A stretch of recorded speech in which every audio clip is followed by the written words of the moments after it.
to begin by thanking you, absolutely. Hello? Okay. Again, thank you. And our experience began not too long ago, but when Sierra, who was from China, came to live with us in the 9th grade.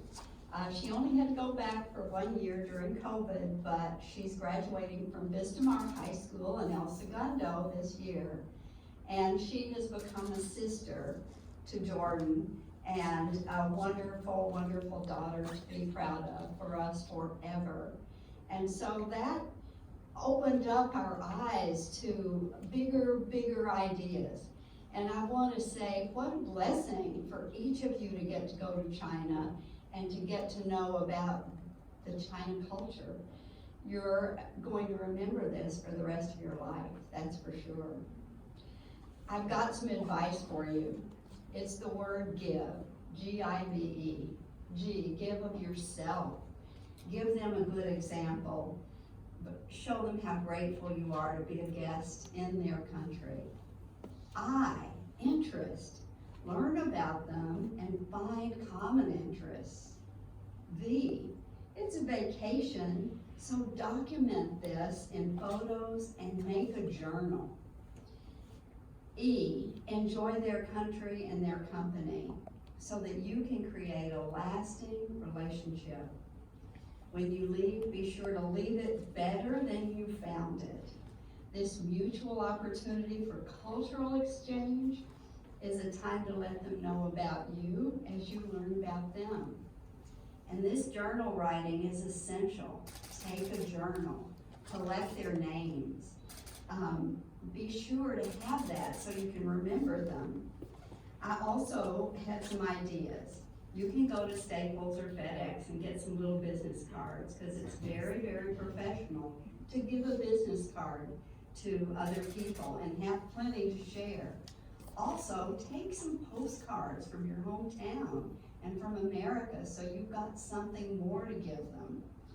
I thought about the honor and opportunity of Cal State Long Beach to have this gift of a business relationship with the Port of Long Beach.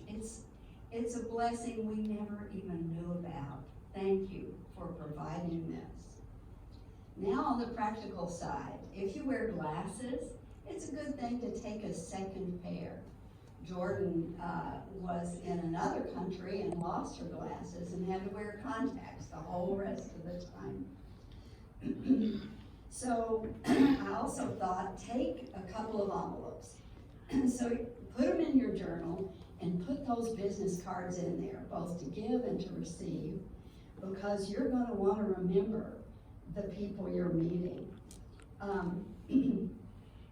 I also wanted to say, read your instructions. Know that if you're taking prescription medicines over there, or even Tylenol, you have to have the original bottle.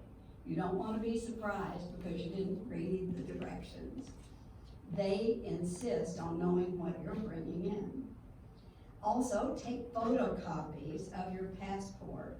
Have them in your suitcase. Your information, you've got to have it in two places. One in your phone, saved as a favorite, and two in your suitcase as a copy. These things are just indispensable. Also, about money exchange, it's a good idea to go to the bank and talk to them because they'll help you figure out how to handle this exchange the best way. And evidently it's different at different banks. Jordan went to Chase Bank and they explained the process when she went to Costa Rica for a semester. Lastly, I want to say before you go if possible to the Chin Art Gallery, which is owned by the Sunrider Corporation. I have information about them. It's free to go, but what you're going to discover is the history of China through their art. It is so inspiring and so illuminating. It's a 90-minute tour, and I will be going again. Our watercolor group went last last week. And I took so many notes, but you're not allowed to take photos inside.